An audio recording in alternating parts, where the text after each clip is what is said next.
దేవుని యొక్క పరిశుద్ధమైన నామమునకు మహిమ కలుగునగాక. ప్రభునందు ప్రియులైన మీ అందరికీ మన రక్షకుడును ప్రభు అయినటువంటి యేసు క్రీస్తు నామములో వందనాలు తెలియపరుస్తూ ఉన్నాను. ఎలోహిం వాయిస్ ఆధ్యాత్మిక మేలుకొలుపు 19వ రోజు యొక్క కార్యక్రమానికి మిమ్మల్ని అందరినీ కూడా ప్రేమపూర్వకంగా ఆహ్వానిస్తూ ఉన్నాను.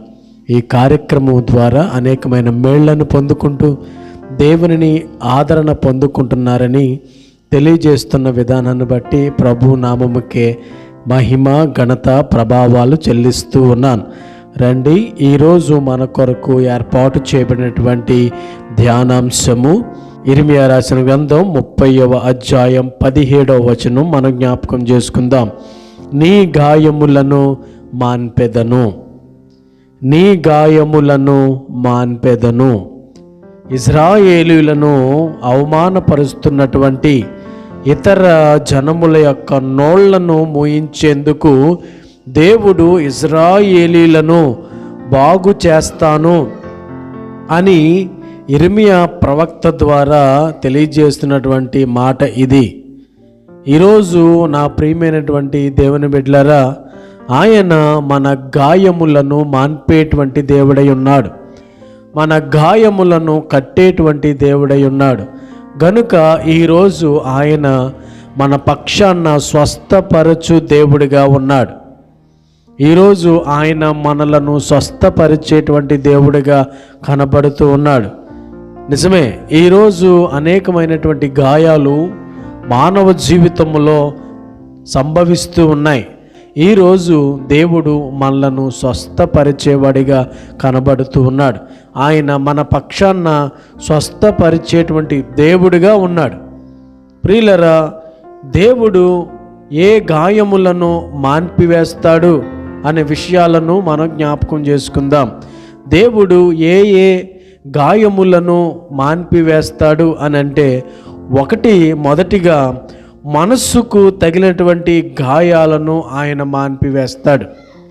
ఈరోజు అనేక మంది మనసులు గాయపడతా ఉన్నాయి. వారి ప్రవర్తన ద్వారా, లేకపోతే ఇతరులు వారితో ప్రవర్తించేటువంటి తీరు ద్వారా అనేక మంది మనస్సులు గాయపడతా ఉన్నాయి. అవి ఎవరికి చెప్పుకోలేనటువంటి బాధలో అనేక మంది ఉండిపోతూ ఉన్నారు.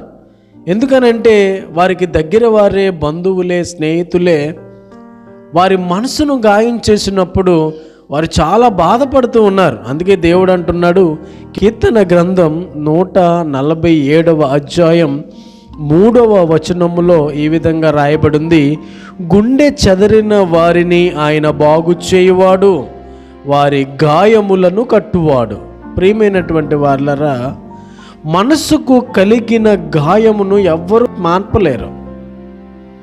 ఏ మానవుడు కూడా మనసుకు కలిగినటువంటి గాయాన్ని మాన్పేటువంటి స్థితి లేదు. గుండె చెదరిన వారిని ఆయన ఏం చేస్తాడట? బాగు చేస్తాడు. ఈరోజు నీ మనసుకు తగినటువంటి గాయము ఎవరి వల్ల మానదది. కేవలము దేవుని యొద్దకు వస్తే ఆయన నీ హృదయంలో ఉన్న బాధ అంతటిని కూడా తీసివేస్తాను అని సెలవిస్తూ ఉన్నాడు. గనుక ఈరోజు గుండె చెదిరినటువంటి నిన్ను ఆయన బాగు చేసి స్వస్థపరిచేటువంటి దేవుడిగా కనబడుతున్నాడు. నిజమే కదా? ఈరోజు ఆయన మన మనస్సుకు తగినటువంటి గాయాలను తీయడానికి ఇష్టపడతా ఉన్నాడు. మన జీవితంలో ఆయన స్వస్థపరిచేటువంటి దేవుడిగా ఉండడానికి ఇష్టపడతా ఉన్నాడు. మరి ఈరోజు ఒకవేళ నీ గుండె చెదిరి ఉంటే, నీ మనస్సు మనోవేదన అనేటువంటి గాయములతో ఉంటే, ప్రభు చెప్తున్నాడు, నేను నిన్ను స్వస్థపరుస్తాను, నేను నిన్ను రక్షిస్తాను, నీ గాయములు నేను కడతాను అని దేవుడు చెప్తా ఉన్నాడు. గనుక ఈరోజు దేవునిని మనం ఆశ్రయిస్తే మన మనస్సుకు తగిలినటువంటి గాయము నుండి ఆయన మనను విడిపించి సంతోషభరితులుగా చేస్తాడు. ఒక్కసారి ఆయన సన్నిధిలో మనసారా మనం ప్రార్థించగలిగితే, మనకున్నటువంటి ఆ మనోవేదన అంతా ఆయనతో చెప్పుకుంటే, ఆయన నమ్మదగిన వాడు, ఆయన ప్రేమించేటువంటి వాడు, ఆయన కృపగలవాడు. గనుక మన బాధను యావత్తును కూడా ఆయన స్వీకరించి మనకు సంతోషమును అనుగ్రహించేటువంటి వాడు. ఈరోజు అనేకమైన భారాలు మోస్తూ ఉన్నారా?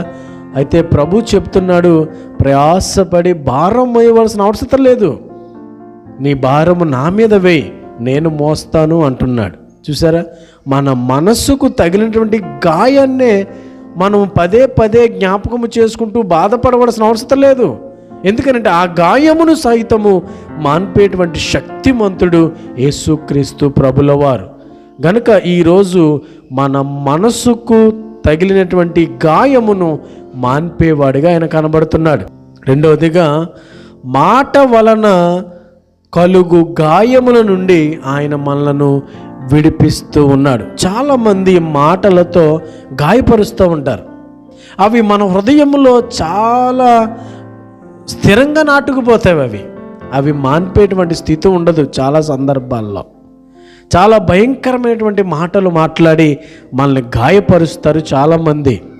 అందుకే దేవుడు అంటున్నాడు, యోబు గ్రంథం 5వ అధ్యాయం 21వ వచనములో ఈ విధంగా సెలవిస్తూ ఉన్నాడు, నోటి మాట చేత కలుగు నొప్పి నీకు తగలకుండా ఆయన నిన్ను చాటు చేయును.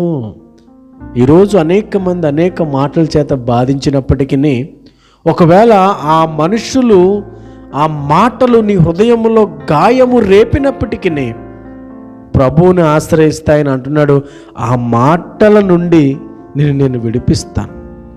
ఆ మాటలు చేత కలుగు నొప్పి నీకు తగలకుండా నేను చేస్తాను.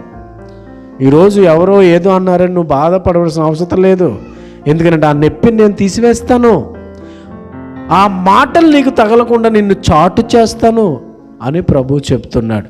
యోబును మనం జ్ఞాపకం చేసుకుంటే, అత్యంత నీతిపరుడుగా ఉన్నటువంటి యోబు స్థితి ఎలా మారిందనంటే, తన బంధువులు, తన స్నేహితులు, తన భార్య అందరూ కూడా నిందించడం మొదలుపెట్టారు, మాటలతో శోధించడం మొదలుపెట్టారు. నువ్వు నీతిమంతుడివేనా? నువ్వు నీతిమంతుడైతే నీకు శ్రమలు ఎందుకు వస్తూ ఉన్నాయి? నువ్వు భక్తిపరుడువేనా? భక్తిపరుడే దేవుడిని ఎందుకు చిన్న చూపు చూశాడు? ఎంత దౌర్భాగ్యమైన పరిస్థితిలో నువ్వు ఎలాగున్నావు అని చాలామంది అతన్ని మాటల చేత శోధిస్తూ బాధ పెడతా ఉన్నారు. ఈరోజు కూడా సమాజంలో చాలామంది ఆ విధంగానే ఉన్నారు. ఏదో విధంగా ఎదుటి వ్యక్తిని బాధించాలి, మాటల చేత బాధించాలని చూస్తూ ఉంటారు. ఏదో విధంగా నడకను బట్టో, లేకపోతే క్రియలను బట్టో, లేకపోతే ఏదో విధంగా వారిని బాధించాలని చాలామంది చూస్తూ ఉన్నారు. అయితే ప్రభు అంటున్నారు, వారి యొక్క మాటలు నీకు తగలకుండా నేను నిన్ను చాటు చేస్తాను అంటూ ఉన్నాడు. మరి ఆనాడు యోబు ఎంత సహనాన్ని ప్రదర్శించాడనంటే, ఎందరు ఎన్ని మాటలు అంటున్నా దేవుని మీద నమ్మికతో ఆయన ముందుకు సాగిపోతూ ఉన్నాడు. దేవుడే యోబుకు తోడుగా ఉన్నాడు గనుకనే ఆ నోటి మాటల వలన నొప్పి యోబుకి తెలియలేదు. దేవునికే సమస్తము అప్పగించిన వాడిగా యోబు కనబడతా ఉన్నాడు. ఈరోజు నా ప్రియమైనటువంటి దేవుని బిడ్డలారా, నోటి మాట వలన అనేక గాయాలు కలిగి ఉన్నావా?